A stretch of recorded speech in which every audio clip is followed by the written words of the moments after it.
বলছিল। শুধু কাটো বাবুদা, শুধু কাটো,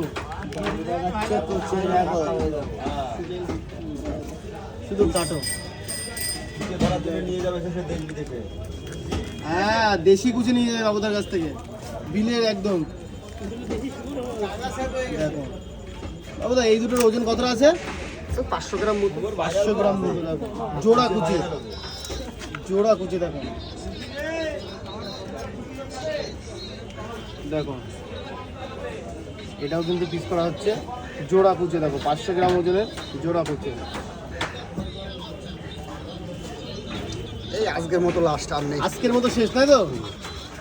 ওকে, আবার কালকে? হ্যাঁ, আবার কালকে দেখা হবে। আরে বাবুদা, অনেক কুচি কুচি থাকবে, কোনো মাছ থাকবে না, কুচি থাকবে, তাই তো? হ্যাঁ। ওকে, দাম টাম কি বলা যাবে হালকা পাতলা? হ্যাঁ, দাম সাইজের উপর নির্ভর করে। আচ্ছা, এমনি অ্যাপ্রক্স 400 করে, তাই তো? 400 এখন ম্যাক্সিমাম 400। আচ্ছা, ম্যাক্সিমাম কিন্তু 400 চলছে। তো যাদের যাদের লাগবে অবশ্যই কিন্তু চলে আসতে পারবো আমাদের দোকানে। দেখো কত সুন্দর করে বটি দিয়ে ছাড়িয়ে কিন্তু পিস করে দেবে দাদা।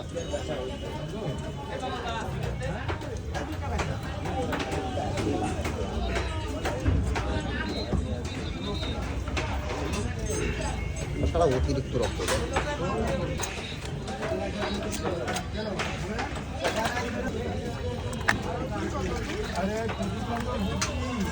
বাবুদা, সব এক ট্রেতে যাচ্ছে নাকি? এক দাদাই নিয়ে নিল 4 পিস কুচি। আরে দারুণ, শুধু পিস করো দাদা, কুচে পিকনিক করতে হবে। দেখো বিলের কুচে, দেশি কুচে পিকনিক করতে হবে। সুন্দর করে কিন্তু বাবুদা পিস করে দিল। তাও তো টোটাল মাছটাতে প্রায় 1 কিলোর ওপরে, 1.5 কিলো হয়ে গেল নাকি? হ্যাঁ, টোটাল মাছে 1.5 কিলো কাছাকাছি যাবে। যাই হোক বন্ধুরা, মাছটা কেমন লাগলো অবশ্যই জানিয়ে দেবে। আর কাটা কাটা কুচে লাগার অবশ্যই কমেন্ট বক্সে একটা কমেন্ট করে দেবে। দেখো কমপ্লিট পুরো।